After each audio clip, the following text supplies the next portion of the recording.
नमस्कार दोस्तों, साल 2024 में आपका स्वागत है। और सुबह सुबह की सबसे पहली बड़ी खबर में आपको बताएंगे कि खेल अभी बाकी है और नीतीश चाणक्य तो बिहार की हर नब्ज पर लालू की पकड़ और सबकी निगाहें राजद सुप्रीमो लालू पर, जिसको लेकर के बिहार में भाजपा को लग सकता है बड़ा झटका। इसी प्रकार दूसरी बड़ी खबर में आपको बताएंगे कि संजय राउत ने भाजपा पर साधा निशाना और कह दी बड़ी बात, जिसको लेकर के भाजपाइयों में मचा हड़कंप। इसी प्रकार तीसरी बड़ी खबर में आपको बताएंगे कि लोकसभा इलेक्शन से ठीक पहले आम आदमी पार्टी नेशनल काउंसिल की बैठक होगी आज और कई मुद्दों पर हो सकती है चर्चा, जिसको लेकर के इंडिया गठबंधन को मिलेगा मजबूती। इसी प्रकार चौथी बड़ी खबर में आपको बताएंगे कि गिरिराज सिंह आप लोगों को खुश करेंगे। मनोज झा ने लल्लन सिंह के इस्तीफे को लेकर के कह दी बड़ी बात और भाजपा पर जमकर किया हमला, जिसको लेकर के भाजपा को लग सकता है बड़ा झटका। इसी प्रकार पांचवी बड़ी खबर में आपको बताएंगे कि यूपी में इस सीट पर चुनाव लड़ेगा जेडीयू। इंडिया गठबंधन में रखी गई मांग और इस वजह से तेज हुई चर्चा, जिसको लेकर के इंडिया गठबंधन होगा मजबूत। दोस्तों, आपको क्या लगता है साल 2024 में सत्ता पलट सकती है और लोकसभा चुनाव 2024 में इंडिया गठबंधन की बड़ी जीत हो सकती है? आपको जो भी कुछ लगता है कमेंट जरूर बताइएगा। और आप भी कांग्रेस पार्टी के साथ खड़े तो इस वीडियो को लाइक, चैनल को सब्सक्राइब करके रख लीजिएगा। और दोस्तों, अगर आपको लगता है कि 2024 में इंडिया गठबंधन की सरकार बनेगी और सत्ता बदल जाएगी तो कमेंट में इंडिया 2024 में आएगा कमेंट जरूर करिएगा। रुक करते हैं पहली खबर की तरफ। खेल अभी बाकी है, नीतीश चाणक्य तो बिहार की हर नजर पर लालू की पकड़, सबकी निगाहें राजद सुप्रीमो पर। जी हां दोस्तों, हम आपको बता चले कि बिहार की सियासत में तेजी बदलाव देखा जा रहा है, जिसे लेकर चर्चाओं का बाजार गर्म है। जेडीयू के राष्ट्र अध्यक्ष रहे लल्लन सिंह के इस्तीफा देने और नीतीश कुमार के राष्ट्र अध्यक्ष बनने के बाद अब तमाम नजरें लालू प्रसाद यादव की तरफ हैं। लालू प्रसाद यादव बिहार की सियासत की नब्ज पकड़ने के सबसे मजबूत खिलाड़ी रहे हैं। बिहार की सियासत में कोई भी बड़ा बदलाव हुआ तो लालू प्रसाद यादव केंद्र में रहे हैं। इस समय जब जेडीयू खेमे में खलबली मची हुई है, ऐसे में सब लोगों की निगाहें लालू प्रसाद यादव की तरफ हैं कि लालू प्रसाद यादव आखिर सोच क्या रहे हैं। हालांकि जेडीयू और आरजेडी के तमाम नेता इसे जेडीयू का अंदरूनी मामला और सामान्य बताते हुए परिस्थितियों को संभालने की कोशिश में लगे हुए हैं। वहीं तेजस्वी यादव ने अचानक अपना विदेश दौरा रद्द कर दिया है। डिप्टी सीएम तेजस्वी यादव 6 जनवरी को ऑस्ट्रेलिया और न्यूजीलैंड के दौरे पर जाने वाले थे। इसके लिए तेजस्वी यादव ने कोर्ट से इजाजत भी ली थी, पर लल्लन सिंह के इस्तीफे और बदलती सियासत के बाद तेजस्वी ने बिहार में ही रहने का फैसला लिया है। माना जा रहा है कि लालू प्रसाद यादव इस समय की चल रही सियासत पर पैनी नजर रखते हुए हैं और किसी भी स्थिति के लिए तैयार हैं। तो दोस्तों, यहाँ पर खेल अभी बाकी है और लोकसभा 2024 की तैयारी शुरू हो चुकी है और बिहार में हलचल तेज है और लालू प्रसाद यादव की हर मुद्दे पर नजर है, हर नब्ज पर नजर है। दोस्तों, आपको क्या लगता है लोकसभा चुनाव 2024 कौन जीतने जा रहा है? कमेंट जरूर बताइएगा। इस वीडियो को लाइक जरूर करिएगा। रुक करते हैं अगली खबर की तरफ। संजय राउत ने भाजपा पर साधा निशाना, कहा जो श्री राम को अपना उम्मीदवार घोषित करेंगे उनको मिलेगी सबसे बड़ी हार। जी हां दोस्तों, हम आपको बता चलें कि प्रधानमंत्री मोदी अयोध्या के दौरे पर हैं। प्रभु श्री राम की प्राण प्रतिष्ठा से पहले प्रधानमंत्री मोदी संतों की नगरी अयोध्या नगरी को इंटरनेशनल एयरपोर्ट समेत 16,000 करोड़ रुपए की परियोजनाओं की सौगात दे दिया है। इसके साथ ही प्रधानमंत्री मोदी ने 6 वंदे भारत और 2 अमृत भारत ट्रेनों की हरी झंडी भी दिखाई है। 22 जनवरी को भगवान राम की प्राण प्रतिष्ठा की जाएगी। उससे पहले सियासी गलियारों में हलचल शुरू हो गई है। शिवसेना सांसद संजय राउत ने राम मंदिर को लेकर के भाजपा पर हमला किया है। उन्होंने कहा है कि 22 जनवरी को भाजपा ऐलान करेगी कि हम प्रभु श्री राम को चुनाव में खड़ा कर रहे हैं। शिवसेना सांसद संजय राउत बीते कई दिनों से भाजपा पर राम मंदिर को लेकर के हमलावर कर रहे हैं। गुरुवार को उन्होंने कहा था कि भाजपा ने प्रभु राम का अपहरण कर लिया है। बीजेपी पर निशाना साधते हुए संजय राउत ने कहा, अब भाजपा की ओर से 22 जनवरी को ऐलान किया जाएगा कि हम प्रभु श्री राम को चुनाव में खड़ा कर रहे हैं। सिर्फ यही बाकी रह गया है। राम जी के नाम पर इतनी राजनीति हो रही है कि सिर्फ यही कहना बाकी है कि हमारे उम्मीदवार श्री राम होंगे। 22 जनवरी को होने वाले प्राण प्रतिष्ठा कार्यक्रम में प्रधानमंत्री मोदी, यूपी के सीएम सहित 6000 से अधिक लोग शामिल हो सकते हैं। कई राजनीतिक दिग्गज को भी निमंत्रण भेजा गया है, लेकिन शिवसेना नेता उद्धव ठाकरे को कार्यक्रम के लिए आमंत्रित नहीं किया गया है, जिसे लेकर के संजय राउत ने कहा था भाजपा ने राम जी का अपहरण कर लिया है और भगवान राम के नाम पर राजनीति की जा रही है। तो दोस्तों, आपको क्या लगता है कि ये जो भगवान नाम की राजनीति हो रही है, धर्म की राजनीति हो रही है, इसको लग सकता है बड़ा झटका और 2024 में भाजपा को लग सकता है बड़ा झटका और सत्ता हो सकता है परिवर्तन? आपको जो भी कुछ लगता है कमेंट जरूर बताइएगा। और आप भी संजय राउत के बात से सहमत हैं कि श्री राम को राजनीति के लिए प्रयोग कर रही है भाजपा? तो इस वीडियो को लाइक, चैनल को सब्सक्राइब करके रख लीजिएगा। रुक करते हैं अगली खबर की तरफ। लोकसभा इलेक्शन से ठीक पहले आम आदमी पार्टी नेशनल काउंसिल की बैठक हुई और कई मुद्दों पर हुई है चर्चा। जी हां दोस्तों, आपको पता चले कि आम आदमी पार्टी के राष्ट्रीय कार्यकारिणी और परिसर की रविवार को सालाना बैठक वीडियो कॉन्फ्रेंस से जरिए हुई है। दिल्ली के सीएम अरविंद केजरीवाल का विप्रयण से दिल्ली लौटने के बाद पहली बार पार्टी नेताओं के साथ बैठक की गई है। जानकारी के अनुसार यह बैठक वीडियो कॉन्फ्रेंस के जरिए हुई है और साल के आखिरी दिन 31 दिसंबर को हुई है, जिसमें केजरीवाल ने इस मीटिंग में जो है वो सारे सदस्यों से बात की है और लोकसभा चुनाव 2024 को लेकर के बड़ी घोषणा की है। दोस्तों, आपको क्या लगता है कि ऐसा ही छोटे छोटे पार्टी जो है, आम आदमी पार्टी, राज्य में जितने पार्टी और नेशनल पार्टी है, सब मिल करके लोकसभा चुनाव 2024 की मीटिंग करेंगे और लोकसभा चुनाव 2024 में अपने आप को मजबूत करेंगे और लोकसभा चुनाव 2024 के साथ मजबूती के साथ लड़ेंगे, तो भाजपा को रोका जा सकता है। क्योंकि यहाँ पे भी लोकसभा चुनाव की दिल्ली में भी तैयारी शुरू हो चुकी है, बिहार में भी तैयारी शुरू हो चुकी है और बड़े बड़े देश के राज्यों में तैयारी शुरू हो चुकी है और इंडिया गठबंधन मजबूती के साथ खड़ा हो रहा है और भाजपा को इससे झटका लग सकता है और मोदी सरकार की लोकसभा चुनाव 2024 में हार हो सकती है। दोस्तों, आपको क्या लगता है कि नए साल में जो है सत्ता परिवर्तन होगा और 2024 में जो है महंगाई और बेरोजगारी कम होगी? आपको जो भी कुछ लगता है कमेंट जरूर बताइएगा। इस वीडियो को लाइक जरूर करिएगा। रुक करते हैं अगली खबर की तरफ। गिरिराज सिंह आप लोगों को खुश करेंगे। मनोज झा ने लल्लन सिंह के इस्तीफे को लेकर के भाजपा पर बोला हमला। जी हां दोस्तों, आपको पता चले कि मनोज झा जेडीयू के अध्यक्ष पद से लल्लन सिंह का इस्तीफा नहीं हुआ है कि बिहार की सियासी गर्मा गई है। नेताओं के तीखे बयान सामने आ रहे हैं और गिरिराज सिंह को लेकर के मनोज झा तक की प्रतिक्रिया सामने आई है। वहीं लल्लन सिंह के इस्तीफे के बाद नीतीश कुमार अब कई राज्य का दौरा करने वाले हैं और वह सीट से इनके मुद्दे पर भी काम करेंगे। मुख्यमंत्री नीतीश कुमार ने एक बार फिर से जेडीयू के राष्ट्रीय अध्यक्ष बनने पर बिहार की सियासत गर्मा गई है और सत्ता पक्ष और विपक्ष दोनों के नेताओं के बीच जुबानी जंग शुरू हो गई है। इसी क्रम में अब आरजेडी के सांसद मनोज झा का बयान सामने आया है। मनोज झा ने दूसरी पार्टी के आंतरिक मामलों में दिलचस्पी लेने पर भाजपा पर आड़े हाथ लिया है। उन्होंने कहा है कि अगर किसी अन्य पार्टी की आंतरिक गतिविधियों का या सामान्य बदलाव में इतनी दिलचस्पी है तो मैं ऐसा नहीं मानता देश में लोकतंत्र बचा है। इस तरह बयानबाजी से कुछ नहीं होने वाला है।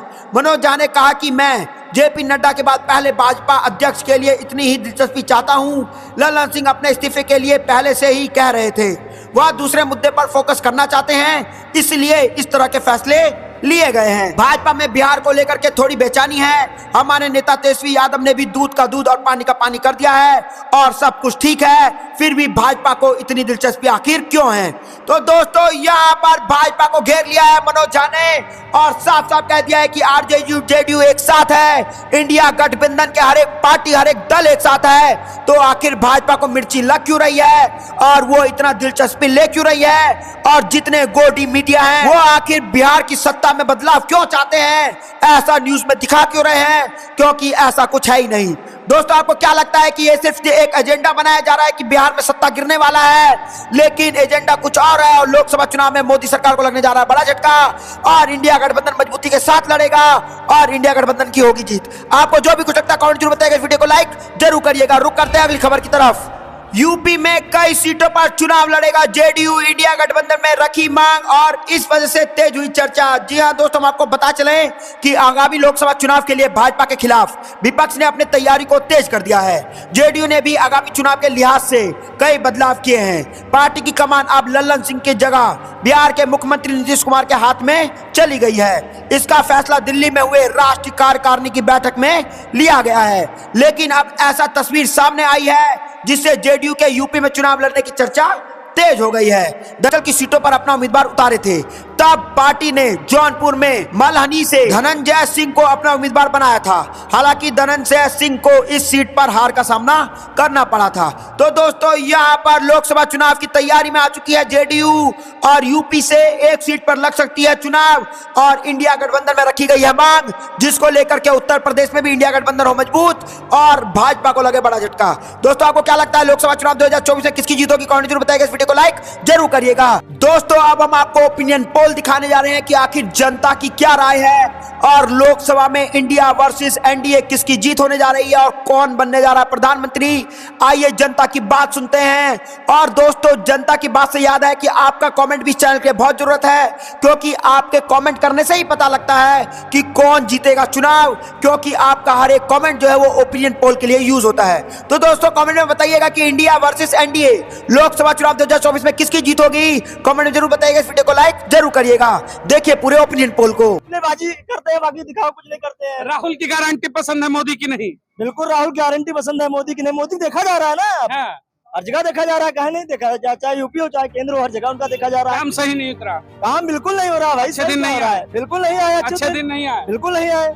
जुमले हो गए, जुमले हो गए। क्या जुमलेबाजी कर रहे हैं हर जगह, और क्या कर रहे हैं? हाँ आपको दिखाई दे रहा है अच्छा दिन कहाँ है? अच्छा दिन बताइए आप। 15-15 लाख बोले थे कि पॉकेट वॉकेट में डालेंगे, कहा कुछ नहीं है। 15 पैसा नहीं डाले, 15 लाख की बड़ी दूर की बात है। 15 पैसा नहीं डाला, 15 पैसा 15 रुपया नहीं डाले हैं। हाँ 15 लाख बोल के वोट ले गए। वोट ले लिए 15 लाख।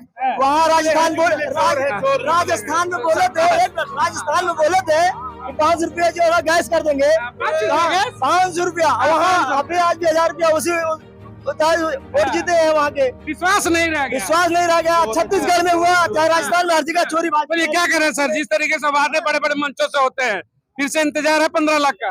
देखिए ऐसा है, इनकी कथनी करनी में और बहुत फर्क है। फर्क वो इस वजह से है कि मंचों पे कहते कुछ है और जमीन ग्रास लेवल पे 0/0 है। तो इसीलिए पब्लिक को बहलाने फुसलाने का काम ये वोट लेने के लिए करते हैं। आम आदमी के लिए तो कुछ भी नहीं है। गरीब परेशान है, किसान परेशान है, महिलाएं परेशान है, बच्चे परेशान है और युवा परेशान है। फिर भी तो मंचों से कह रहे कि अच्छे दिन आ गए। कहाँ अच्छे दिन आ गए? कहाँ अच्छे दिन आ गए? मीडिया वालों के अच्छे दिन है, हमारे अच्छे दिन नहीं है। अच्छा मीडिया के अच्छे दिन है। मीडिया जेब में है, मीडिया से जो चाहे ये करवा सकते हैं। अडानी अंबानी इनका, ये अडानी अंबानी के बाप नहीं, अडानी अंबानी इनके बाप है। ये अच्छा अडानी अंबानी ने कंट्रोल करा रिमोट, पूरा कंट्रोल कर रखा है, पूरा कंट्रोल कर रखा है। अगर ये कंट्रोल में न होता तो आज देश खुशहाली को अग्रसर होता। कांग्रेस सड़कों पे है किस लिए है? आम के लिए, गरीब के लिए, मजदूर के लिए, किसान के लिए, युवाओं के लिए, बच्चों के लिए। इन्होंने क्या किया? मंच पे बोलते कुछ है, इनकी कथनी करनी में जमीन। सड़कों पे डंका बजा रहे मोदी कर, हम विश्व में डंका बजा रहे। डंका कहाँ बजा रहे हैं हम? पूरा विश्व मोदी मोदी हो गया। हम डंका नहीं बजा रहे, हम आम आदमी को जोड़ने का काम कर रहे हैं। कांग्रेस को लाए और देश को बचाए, अपना परिवार खुशहाली के साथ। जैसे कहा था कि सबका साथ सबका विकास, अब कांग्रेस सड़कों पर उतर कर कहेगी कि सबका साथ सबका विकास। घरवाली के साथ होता तो विकास मेरे से ही बड़ा होता है की डेट में। अगर ये अपनी घरवाली के साथ होता है, विकास मेरे से भी बड़ा होता। विकास का तो पता ही नहीं कहा है। विकास अभी आया नहीं, अभी नहीं आया। विकास तो आतंकवादी निकला था। विकास आतंकवादी निकल गया। 24 में क्या लग रहा है, ये जो इतनी बड़ी यात्रा चल रही है, आशीर्वाद जनता देगी फिर से? 110% देगी, 110% देगी। में से कितनी? 80 में से 80 इंशाल्लाह। हम पार्टी और हमारा जो ये क्या कहते हैं, कांग्रेस का जो ये यूपी जोड़ो यात्रा चल रही है, हमारा उद्देश्य ये है कि गरीब को और युवाओं को अपने साथ जोड़े, किसानों को अपने साथ जोड़े, अपनी बात उनके सामने रखे, समस्याओं को लेकर लोगों के बीच में जा रहे हैं। यही हमारा उद्देश्य है। लोग क्या करते हैं, चलते चल बात करते हैं, जैसे आप लोगों के बीच में जा रहे हैं इस यात्रा के दौरान, लोगों से मिल रहे हैं, गरीब तबका आ रहा है, क्योंकि किसान बेल्ट हम कहते हैं कि गन्ना बेल्ट है, किसानी बहुत है, तो लोग अपनी किन समस्याओं को लेकर आपसे मिल रहे हैं? आप लोग क्या करें? देखिए किसान, जब कांग्रेस की सरकार रही है, कांग्रेस की सरकार में उसका गन्ने का दाम हमेशा बढ़ाया है, 20 रुपए या 50 रुपए। लेकिन आज की डेट में इन्होंने उनकी कमर तोड़ने का काम किया है। अब तक उनका कहना है किसानों का भुगतान नहीं हुआ। क्यों नहीं हुआ भाई? ये कहते कुछ है, करते कुछ है। इनकी कथनी करनी है बहुत फर्क। कहते हैं किसानों क्या दोगुनी कर दी। कुछ नहीं करा इन्होंने, कुछ नहीं करा, कुछ नहीं करा बीजेपी सरकार ने। हाँ किसान नेता बताए, मोदी जी कहते क्या दोगुनी 2022 तक, 2023 चल हो गया क्या दोगुनी? उन्होंने वादा किया था, जुमला था, जो आज तक 5 साल तक गन्ने का रेट 1 रुपया भी नहीं बढ़ाया। जिन्होंने किसानों से वादा किया था कि आपकी आय दुगनी करने का काम करेंगे, किसानों के साथ धोखा करने का काम किया, झूठ बोलने का काम किया। फिर भी तो विधानसभा में पश्चिम की सीटें उठाकर ले गई बीजेपी। देखिए ये जुमला था, ध्रुवीकरण का चुनाव हुआ। लेकिन कांग्रेस पार्टी सभी धर्मों को साथ लेकर चलने वाली पार्टी है। हार जीत पर कोई विश्वास नहीं करती। सभी चाहे हिंदू हो, चाहे मुस्लिम हो, चाहे सिख हो, सभी को साथ लेकर चलना है और सभी का प्यार बटोरना है। आपने कहा ध्रुवीकरण हुआ, क्या वाकई में डिवाइड करने में कामयाब हो जाती है बीजेपी? हमेशा हिंदू मुसलमान पर वोट मांगती है, हमेशा ध्रुवीकरण करने का काम करती है। लेकिन कांग्रेस पार्टी हमेशा सभी धर्मों को अपने साथ लेकर चलने का काम। हिंदू मुस्लिम का तोड़ कैसे निकालेगी कांग्रेस? देखिए, मैं आपको बताऊं, हमारा हिंदुस्तान एक गुलदस्ते की तरह है। और गुलदस्ता वो हिंदू का भी है, मुसलमान का भी, सिख का भी, ईसाई का भी। उसको एक सूत्र में बांधकर मुसलमान भी एक सूत्र में बांधकर कांग्रेस ने हमेशा साथ लेकर चलने का काम किया है। और दूसरी बात यह है कि ये ध्रुवीकरण इसलिए करते हैं, प्रभु श्री राम का मंदिर बन रहा है। प्रभु श्री राम सबके हैं, राम रहीम सबके हैं, अल्लाह राम रहीम सब एक ही है। कि वो कहावत है एक कि हिंदू मुस्लिम सिख ईसाई आपस में सब भाई भाई। इन्होंने भाईचारे को तोड़ने का काम किया है। ये निकम्मे है, बदमाश है और बदमाशी बुरी करते हैं। इसीलिए गद्दी में कामयाब है। मुद्दों पर चर्चा नहीं हो पाती। मुद्दे इनके पास है ही नहीं। इनके पास सिर्फ क्या है कि राम का नाम, राशन तो दे रहे कर, यही मुद्दा है। राशन कांग्रेस को खिला रहे कर 80 करोड़। कांग्रेस के समय में चीनी भी मिलती थी, तेल भी मिलता था, गेहूं भी मिलता था, अनाज भी मिलता था।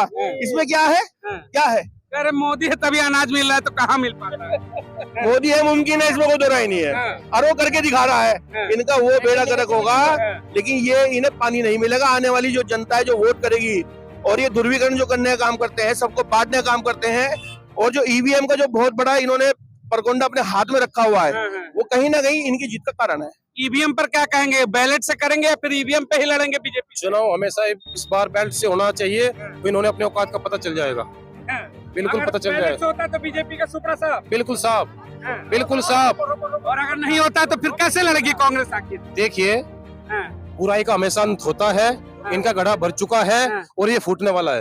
बीजेपी के का वाकई में आ रहा हूँ सर, बीजेपी का घड़ा भर चुका है और ये यात्रा ही घड़ा फोड़ेगी। जी जी जी, पक्का ये यात्रा फोड़ेगी। बताइए क्या करें? हमारा सिर्फ इतना कहना है मोदी जी के लिए, हमारे ही सत्ता में है। हमारे देश के प्रधानमंत्री हैं। आज आप बैलेट पेपर से चुनाव करा दो और मोदी जी को एक वार्ड का चुनाव लड़वा के देख लो, पता चल जाएगा। मोदी जी वार्ड का चुनाव नहीं जीतेंगे। मैं बता रहा हूँ, बैलेट पेपर से करवा के देख लो, औकात पता चल जाएगी। अजय राजीव जो आपका अध्यक्ष है, बनारस से लड़ते मोदी के खिलाफ, लगता है कि बैलेट पर होगा तो मोदी का झोला बनारस से उठेगा। पता नहीं चलने का, या आने का भी नहीं वहाँ, पता ही नहीं चलेगा। जमानत जब्त होगी क्या मोदी की? बिल्कुल। पश्चिम आगे आप लोग पश्चिम के युवा हैं, कहते हैं भाई पश्चिम वाले जहाँ जाएंगे सरकार बनाते बिगाड़ते हैं। इस बार ये सरकार किधर जा रही है? योगी बाबा के साथ, मोदी के साथ, या फिर राहुल गांधी? पसंद कौन? राहुल गांधी।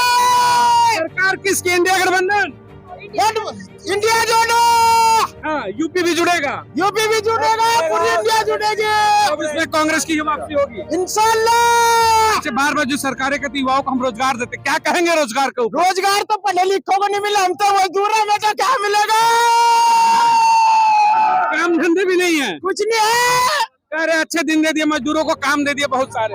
दिन तो देख लो भाई साहब, हाँ, हम तो नहीं पढ़े, हाँ, हमें तो कुछ पता नहीं। हाँ, लेकिन जो पढ़े लिखे बेचारे, हाँ, उन्हें नहीं नौकरी मिल रही आज तक। हाँ। हम तो कल भी मजदूर थे, आज भी मजदूर। अच्छा चलिए, मजदूर है, नौकरी नहीं मिले, एक सवाल है, कमाते हैं, घर परिवार है, जी। महंगाई को लेकर क्या कहेंगे? महंगे तो देख लो, 1000 कमा लूं, 200 कमा लूं, पता ही नहीं लगता कहाँ गए। हाँ, दाल 2000 भी चीनी कमाओ तो पता नहीं चलता, नहीं कहाँ चले लगता। गए। हाँ, दाल चीनी आटा हाँ, बाकी खत्म, हाँ, बचता कुछ नहीं। कुछ नहीं बचता। गैस देख लो, कहाँ जा लिया गैस। गैस की जो महंगाई है, जिसे कांग्रेस सरकार में 450, अभी जिस तरीके से 1200 हुआ, फिर 1000 रुपए हो गए, इसको लेकर क्या कहेंगे आप लोग? महीने तो छूट देनी है इन्हें, 4.5 साल जो है दबा के पैसा लेना है और 6 महीने छूट देनी है उसी में से। अभी 200 रुपया सस्ता कर दिया। हाँ तो इसीलिए इलेक्शन आने इलेक्शन बाद फिर क्या होगा? फिर वही जाएगा 1200 पे, 1500 पे। विश्वास नहीं, डबल हो जाएगा। डबल हो जाएगी इंशाल्लाह। कांग्रेस जीत गए ना तो 400 का पक्का, 400 का है रहा पूरा भरोसा। जोर नहीं है साउंड में यार, तुम लोग का आवाज, और पक्का हो जाएगा। अब की बार किसकी सरकार? चलिए जी, पश्चिम की आवाज है इस समय। दोस्तों, आपने पूरा ओपिनियन पोल देखा। अब आपको आपकी क्या राय है कि क्या लगता है कि लोकसभा चुनाव 2024 में किस चीज होगी? कमेंट में जरूर बताइए। इस वीडियो को लाइक जरूर करिएगा। जय हिंद, जय भारत।